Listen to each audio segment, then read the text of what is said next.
impamvu hafi y'abantu bose banga satani, satani nta cyiza yifuriza abantu. Satani ni utwicira, satani aduteza uburwayi, ateza intambara, abuza amahoro mu isi. Niyo mpamvu buriya n'umuntu utizera Imana, iyi nzira siyo abanzi banyu baturukamo. Genda ubwire abantu baryame basinzire, ubabwire yuko ton pile voshi se fondre Adonai, ndi Imana irinda ijambo ryayo kandi nkarinda n'uwo narivuzeho. Iyavuganye nawe ngo nzagutabara, ifite umugambi wo kugutabara. Ya yindi yakurinze imodoka igiye kwibirindura munsi y'umuhanda, turi n'abashumba b'abasambanyi kandi mu madini atandukanye. Imana idufashe n'ukuri, iduhe kuba abantu batandukanye n'abandi. Njya nkunda kubwira abantu ngo niba uri kugenda mu kivunge, ubu ngubu turajya mu ijuru, ubu hari ibintu byinshi byakagombye kutwica ariko bigasanga inkoni y'umurinzi turiho. Ariko Mana ndafashijwe. Niba waravuganye n'Imana ukabuzi yuko utagiye kure y'Imana, utagiye gushurashura mu bagore cyangwa abakobwa b'iki gihe b'indaya, utagiye gushurashura mu bagabo b'ibigoryi, ndagira ngo nkubwire ngo inkoni y'umurinzi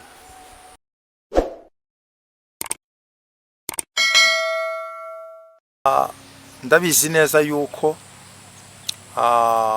iyo tuvuga ubutumwa hari benshi badukunda, hari benshi badushyigikira, hari abadusengera, hari abadusayidira aho tugiye kunanirwa. Mwese tubasabiye umugisha w'Imana kandi mureke mbabwire, umugisha dusabira abantu b'Imana jya nkunda kubivuga ni ukuri. Niba ushaka umugisha, ntabwo umugisha upfa kuza gutyo gusa, ahubwo hari ukuntu bajya bavuga ngo runaka Imana yamuhaye umugisha, ariko uyu mugisha yari awukwiriye. Urebye ukuntu agira ubuntu, urebye ukuntu yita ku bantu bababaye, yewe yari akwiriye umugisha.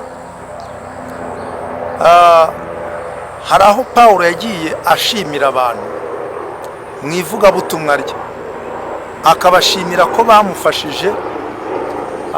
Hari n'aho yageze ashimira abantu bamwe, bashimira yuko bamukeneye muri byose. Mu by'ukuri hari umuntu ugutekereza akavuga ati ariko uriya mukozi w'Imana aradufasha,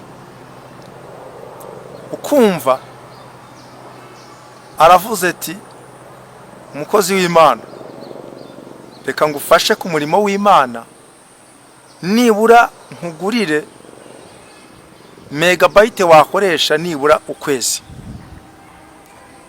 Burya uwo muntu abasayidiye cyane, uwo muntu abafashije umurimo w'Imana, uwo muntu aho ari hose niyubahwe.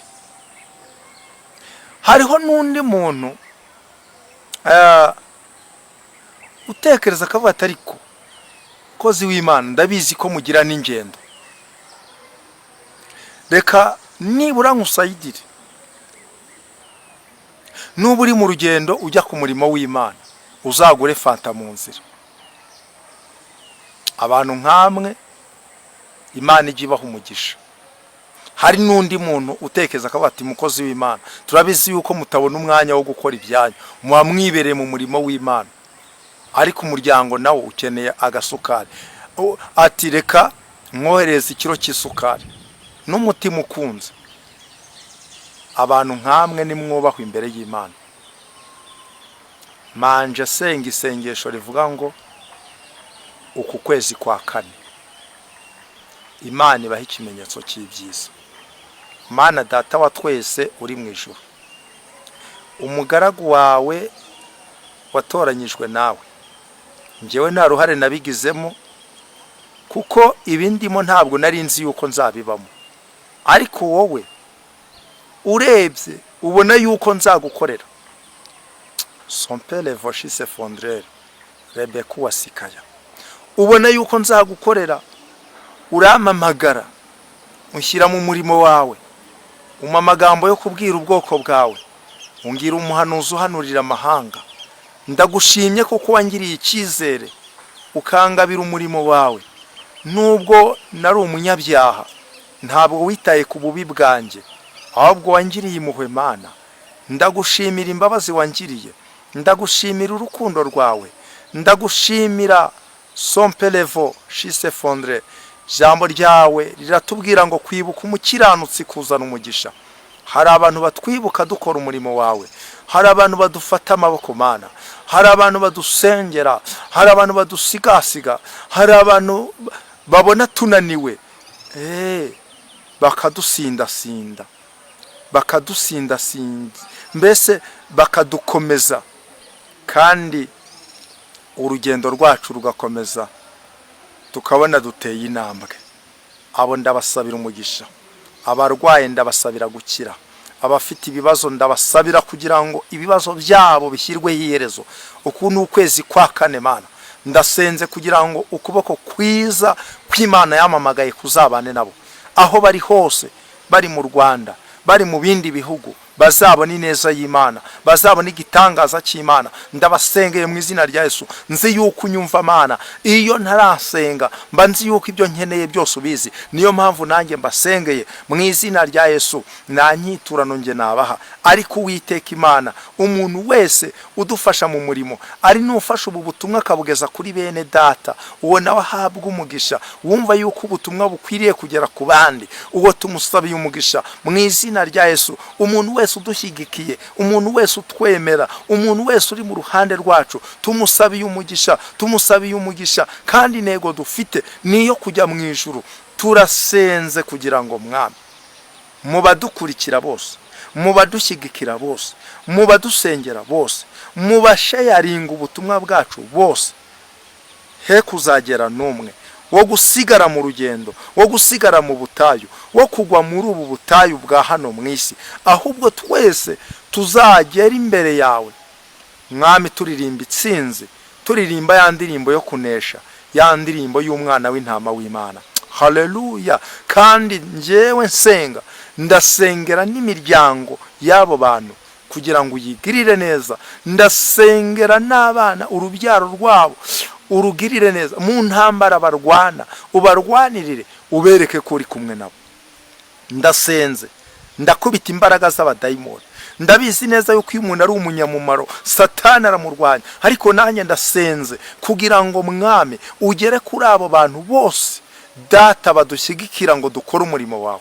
Ubagirire neza, ubahindurira amazina nk'uko wahinduye amazina ya Sara Mwami, nk'uko wahinduriye Aburahamu amazina, aba ariko bahindurirwa amazina, bahindurirwa amateka mu izina rya Yesu Kristo. Kandi Mana, nzakire telefone nukuri yo gushima, dushima izina ryawe kubw'ibitangaza wagiye ugirira bene data n'abashiki bacu. Urakoze, ndagushimye. Senze muri makeya, kandi ntabwo Mwami Imana Nyiringabo wumva ari uko tuvuze cyane cyangwa tuvuze byinshi, ahubwo tutaragira nubwo tuvuga ubu wamaze kumenya ibyo dukeneye. Urabizi Mwami, Uwiteka Mana nyaguhora ku ngoma iteka. Urabizi Mana. None se mbarondora amazina? Ntabwo nabarondora amazina Mana. Uwiteka Mana ya Aburahamu na Mana ya Aburahamu na Isaka na Yakobo, urabazi bose.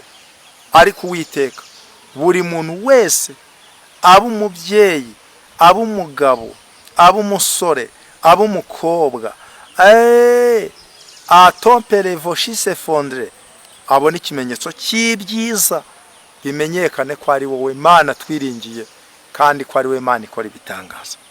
Ndagushimye ko wumvise. Gusa Mana, ngushimiye uru rufunguzo mbonye ndi guhereza abantu, kandi nkabona bari gufungura. Inzugi zari zarakinzwe. Urambwira ngo uri Imana topele voshise fondre ikoreye muri iri sengesho, kandi iri sengesho lebedofere beshise fine. Hari benshi bagiye gushima izina ryawe. Dusenze mu magambo make, ariko kubwo kwizerera muri iri sengesho Mana, ngushimiye yuko uri Imana igira neza, kandi abantu bawe bagiye kukubona bundi bushyashya. Urakoze ko wumvishe, kandi ko ubikoreye kwibasha mu izina rya Yesu. Amen. Imana ishimwe cyane. Umubyeyi witwa Sara yari afite agahinda kubera yuko yari yarabuze urubyaro. Hari ijambo tujya dusoma muri Bibiliya, ngira ngo turisome, nubwo iri jambo atari ryo ntego y'ibyo tugiye gusoma cyangwa se tugiye kuganiraho. Iri jambo riri mu Itangiriro ibice 21 umurongo wa 6. Haranditswe ngo Sara aravuga ati Imana irashekeje, abazabyumva bose bazasekana nanjye. Amen. Mu by'ukuri iri jambo Imana yari imaye muri iyi minsi, Imana irambwira ngo hari abantu igiye guha guseka kubera yuko bayubashye. Hari abantu Imana igiye guha guseka kubera yuko bayubashye.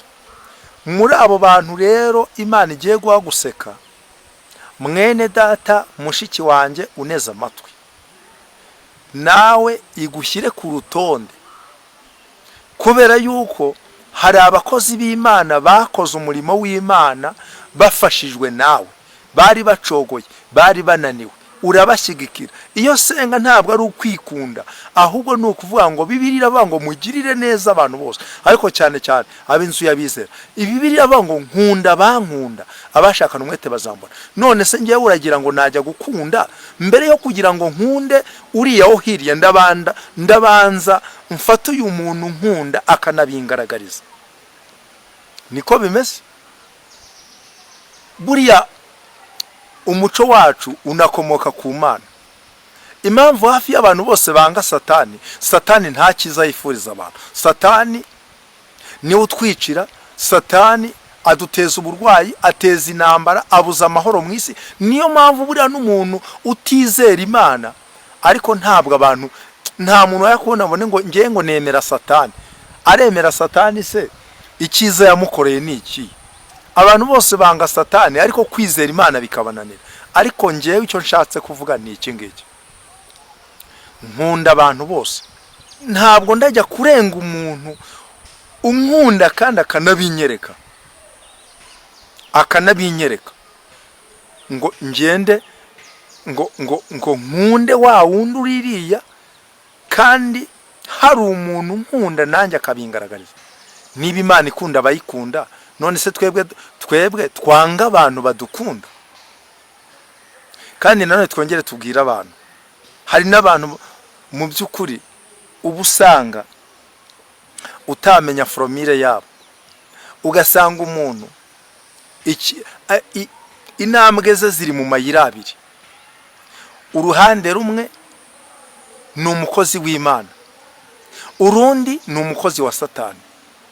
Nukuri umuntu wese wubaha Imana, umuntu wese wemera kuyoborwa n'umwuka w'Imana, uwo muntu nanjye manumva yaba inshuti yanjye. Kuko icyambere, uwo muntu nta buryarya, nta buriganya, afite umutima w'urukundo. Uwo muntu aransengera, uwo muntu aramfasha, uwo muntu aranyobora. Niyo hari akantu katagenze neza, arambwira ati bikosora ubigenze gutya, uwo ndamwemera, uwo ndamwubaha.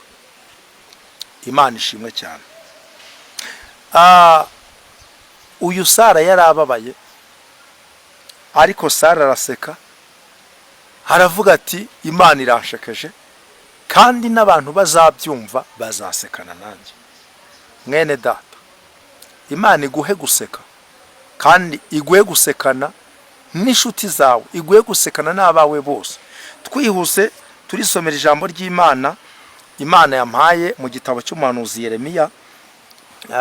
Igitabo cy'umuhanuzi Yeremiya, igice cyaho cya mbere umurongo wa 11 n'uwa 12. Haranditswe ngo ijambo ry'Uwiteka rinzaho riti, Yeremiya we uruziki? Maze ndavuga ni nduzi inkoni y'umurinzi. Maze Uwiteka arambwira ati, waroye neza kuko ndindi ijambo ryanjye kugira ngo ndisohoze.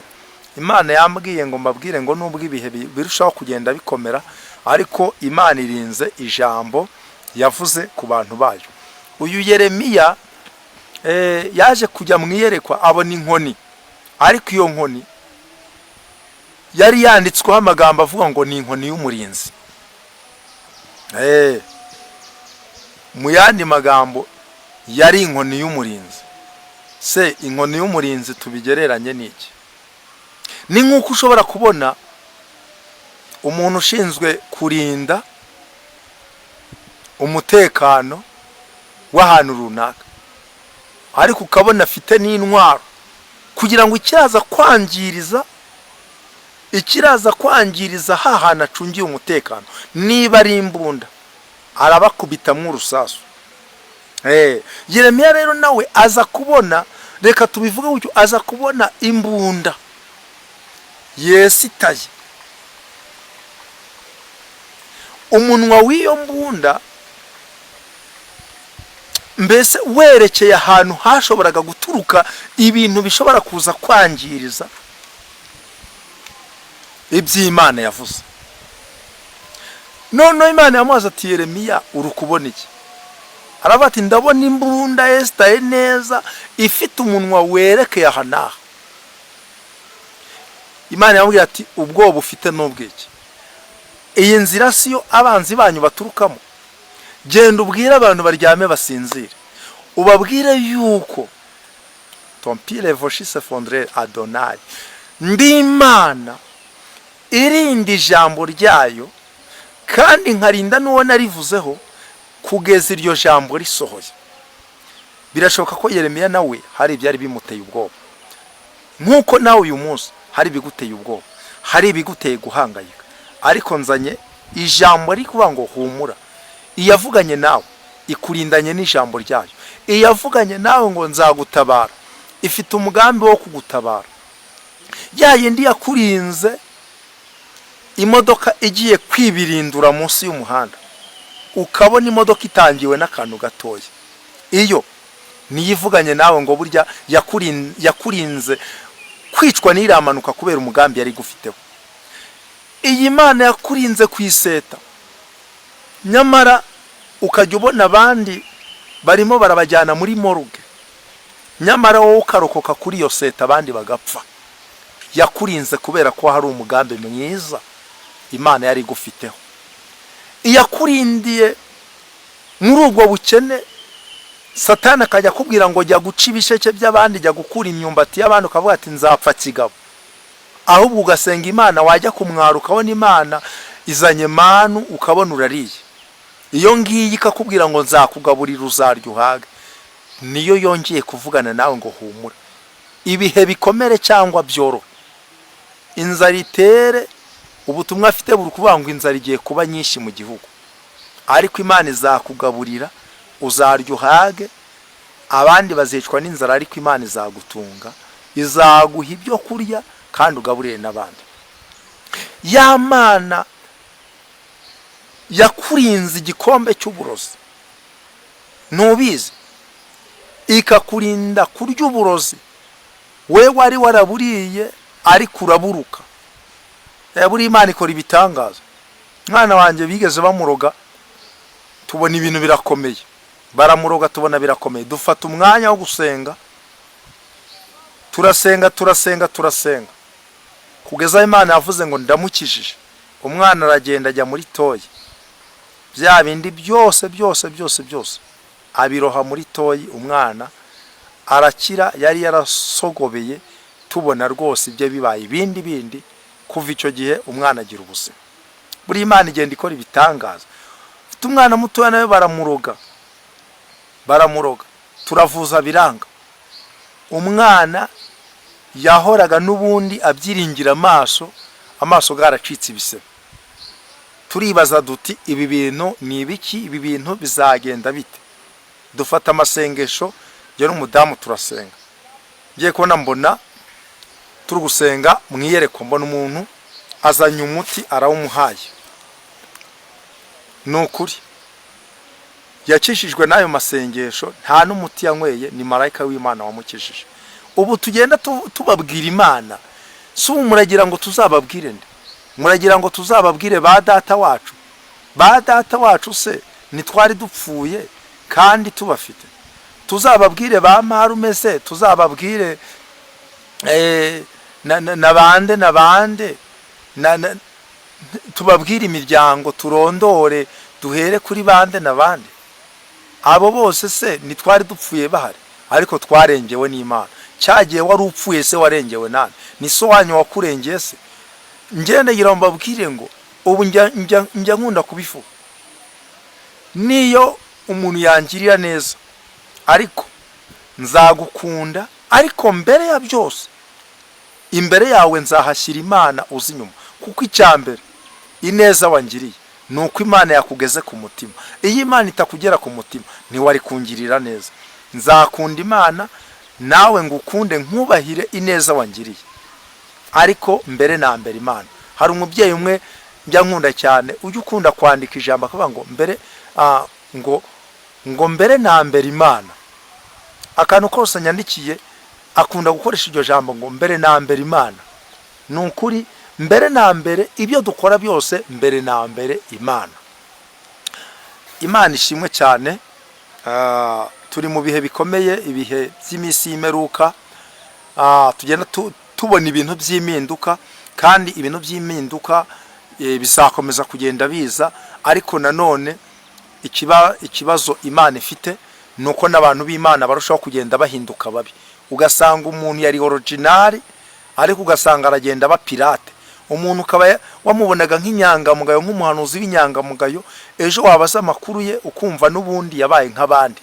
Ugasanga umuntu yari umukozi w'Imana, wabaza amakuru ye ugasanga amaso abafilisitiya barayanogoye, bati rero baderira n'ubundi yishinze baderira, none amaso barayanogoye.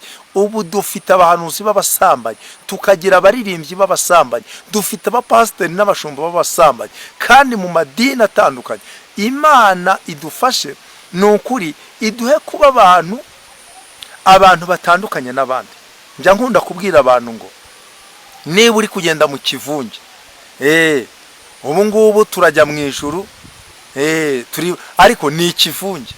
Iryo juru ujyamo jya ubanza utekereze, ujya ubanza ugira ute, ujya ubanza utekereze, kubera yuko ibintu byose wakora ukabikora udatekereje, uzajya kubona ubone uguye muri ambushi, kandi iyi ambushi kuyikuramo bizakugora. Imana itugirire neza cyane. Turashimira Imana idukunda, turashimira Imana iduhora hafi, turashimira Imana n'ubundi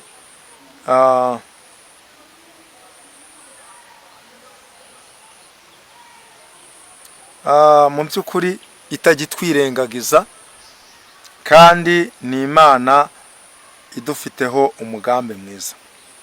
Ariko mu by'ukuri tuba dukwiriye no kugenda twaguka, tukamenya ngo iyi Mana yavuganye natwe, ya Mana yavuganaga na ba sogokuruza kera, uyu mwanya niyo yongeye kuvugana natwe nonaha.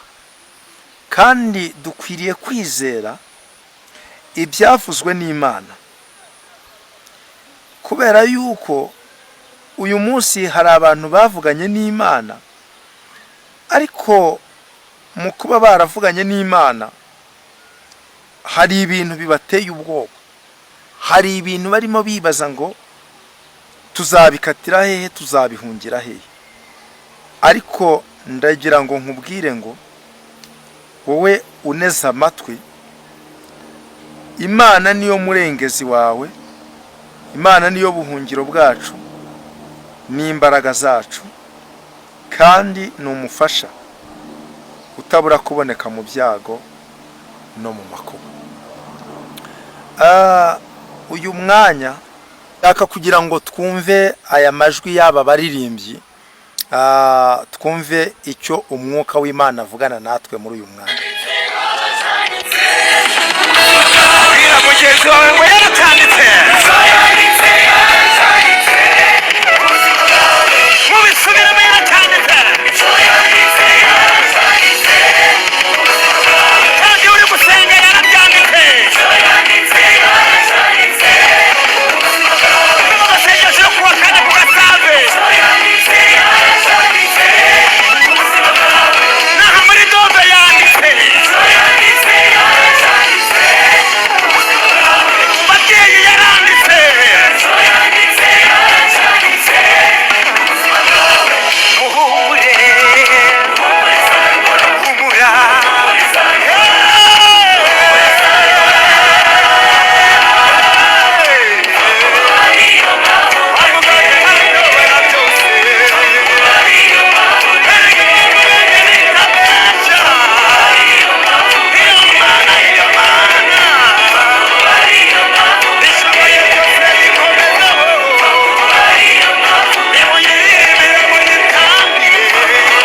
ndagira ngo nkubwire ngo urihebye ariko wavuganye n'Imana. Erega iyo tubwira abantu ubutumwa burimo ibice bibiri. Igice kimwe cyo kubwira abantu bari kure y'Imana ngo bagaruke hafi y'Imana, ariko nanone harimo ikindi gice cyo kubwira abantu b'Imana ngo nibakomere, kuko Satani agenda arwanya abantu b'Imana rimwe na rimwe akabihebesha, akabereka yuko ibintu bicitse, akabereka yuko ibintu bikomeye. Ariko ndimo mbwira abantu bavuganye n'Imana ngo icyo yanditse yaracyanditse ku buzima bwawe. Abarozi be kugukanga, icyo yanditse yaracyanditse. Abanyamagambo biguca intege, icyo yanditse yaracyanditse. Ibyo urwana nabyo bifite imbaraga, ariko ibyo bye kugukanga, icyo yanditse yaracyanditse ku buzima bwawe. Aleluya. Nuko ndegira nkubwire ngo uyu mwanya wongere ukurura imbaraga z'Imana. Icyo yanditse yaracyanditse ku buzima bwawe. Ngo Yeremiya aza kubona imbunda Yesitayi itunze umunwa aho ababisha bazaga, cyangwa se mu nzira y'ababisha aho banyuraga baje gutera ubwoko bw'Imana. Imana iramubwira ati waroye irankoni, ira ni inkoni y'umurinzi. Erega inkoni y'umurinzi ni ijambo rikubiyemo ibintu byinshi. None se wageze ngo igihugu kidafite imbunda? Ubu reka tujye mu Rwanda. U Rwanda rwacu rufite abanzi benshi. Ubu hatari abasirikari n'abapolisi bafite imbunda, ni ukuvuga ngo iriya ni inkoni y'umurinzi. Iriya nkoni y'umurinzi idahari, hari ibyatwataka, hari ibyahubanganya umutekano. Buriya mu gihugu cyacu cy'u Rwanda nubwo byamera bite, ibihe by'inzara bigomba kuza, ariko nanone turashimira Imana, mu Rwanda rwacu hari umutekano. Turarya tukaryama, iyo yabiduhaye turarya tukaryama tugasinzira. Nta biturika turara twumva kubera Imana. Mana warakoze, ibyo nabyo turabigushimiye.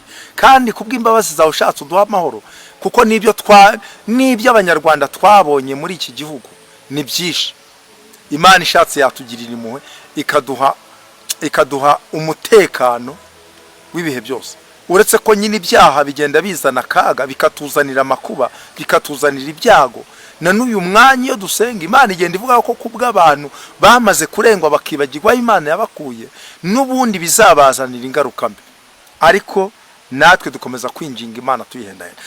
Imana ibwira Yeremiya ngo dore iriya ni inkoni y'umurinzi, waroye neza ko n'indi jambo ryanjye nkarisohoza.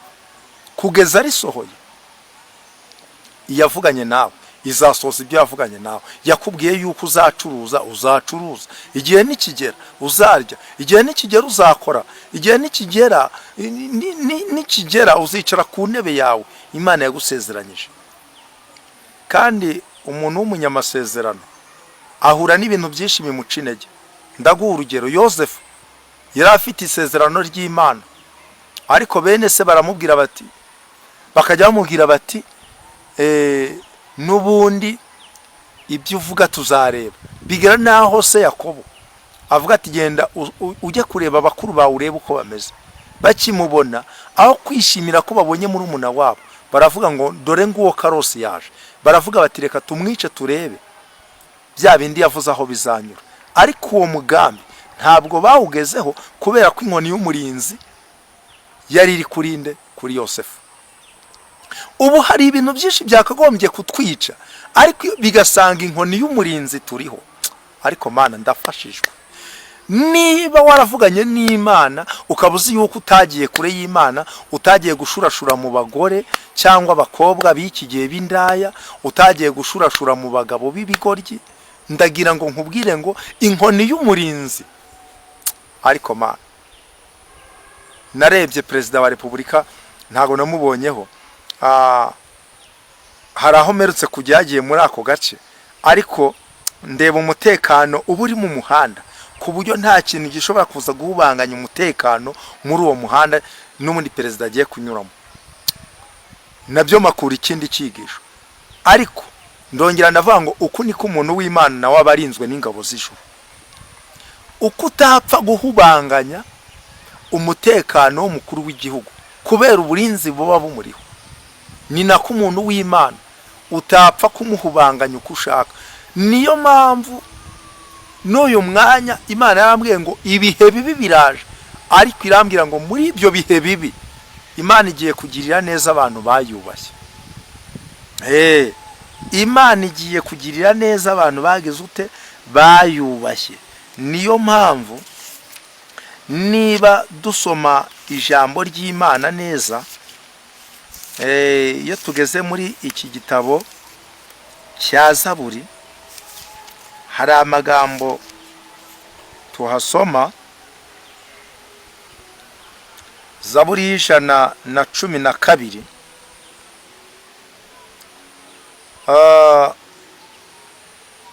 turasoma Zaburi y'112,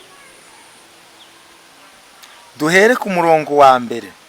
Haranditswe ngo hahirwa uwubaha Uwiteka akishimira cyane amategeko ye, urubyaro rw'uwo ruzagira amaboko mu isi. Umuryango w'abatunganye uzahabwa umugisha.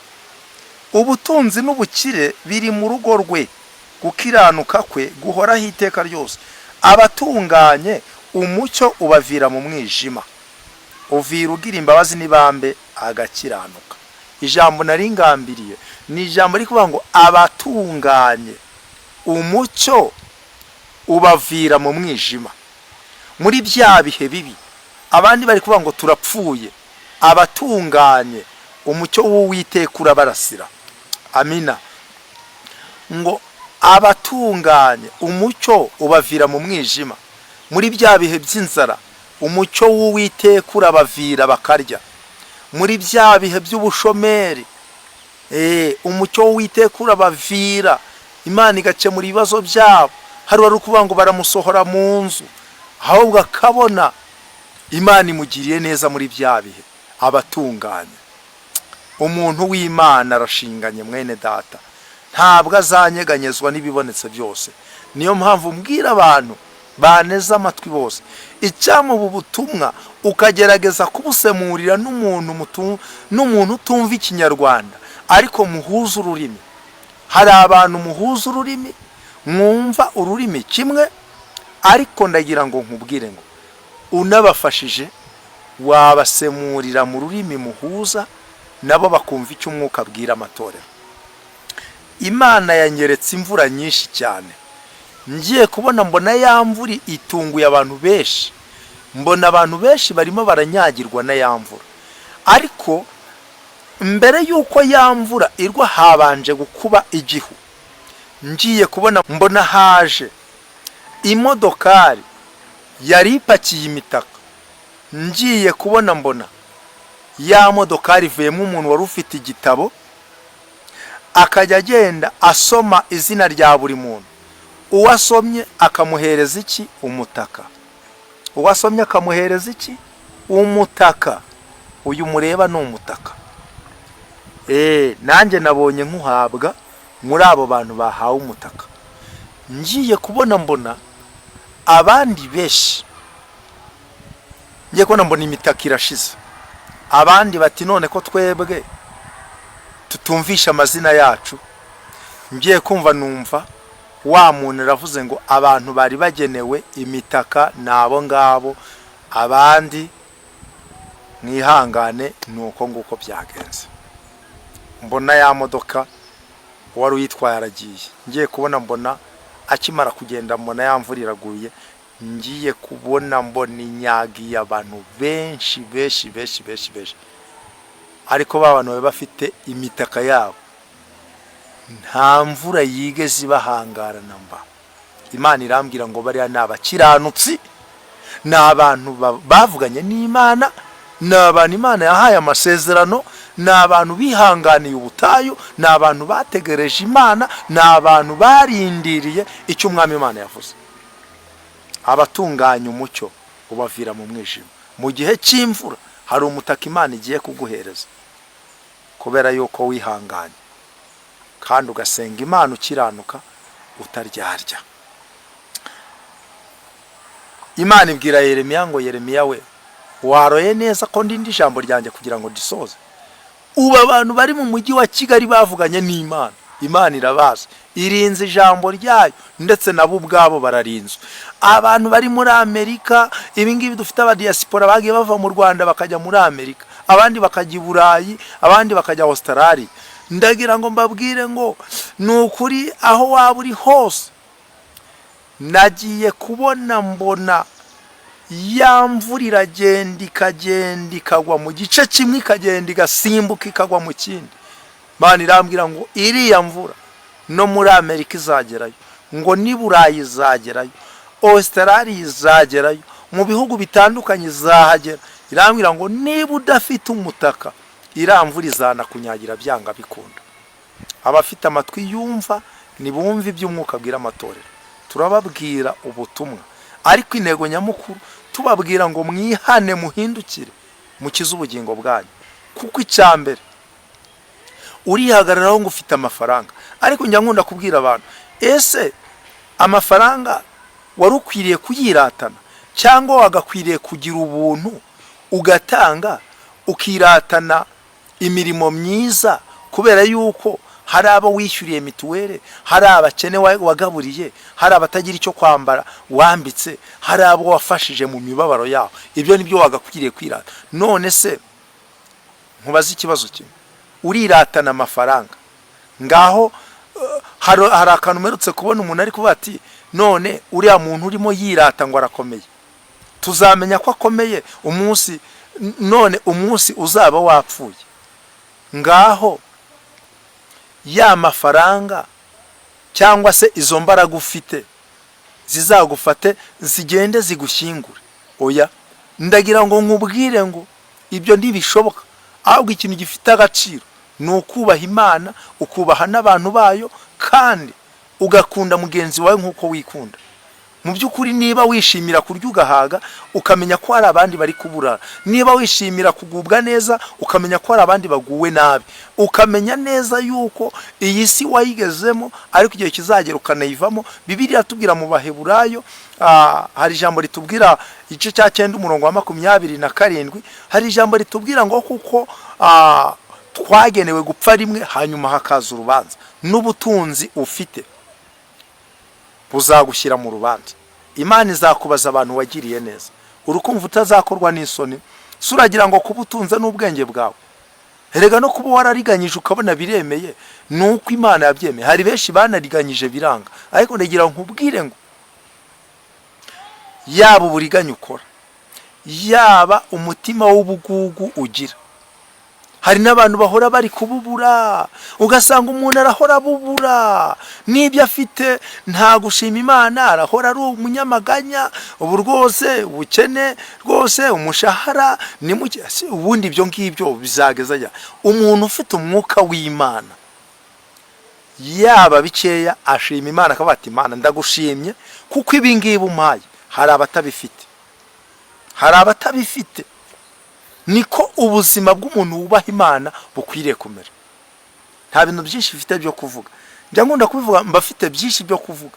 Yesu yatugize ikigega kirimo ibintu bye, ariko ntabwo twabivuga umunsi umwe ngo tubirangize. Reka tube dusubikira dusenga Imana.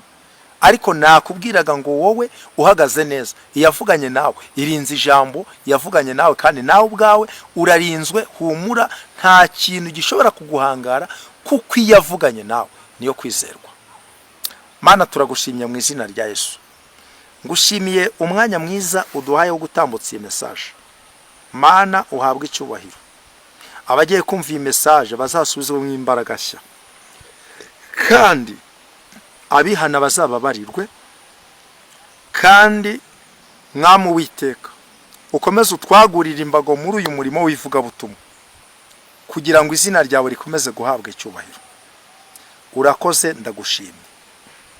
Igifite agaciro nuko twemerwa nawe, kuko ijambo ryawe riravuga ngo mu mahanga yose abubaha Imana bagakora ibyo gukiranuka, Imana irabemera. Intego nyamukuru niyo kuzava mu isi twemerwa nawe, tukazabona ubugingo buhoraho. N'abazadukurikira bose, n'abadukunda bose, n'abadushyigikira bose, Mwami icyo mbasabiye ni ukuzaraga ubugingo buhoraho. Urakoze Uwiteka, Mana yera yo mu ijuru. Komeza udufashe, uturinde, uturindane n'abacu, ariko nyamukuru uturindire ubugingo. Byose mbigusabye mu izina rya Yesu, amen.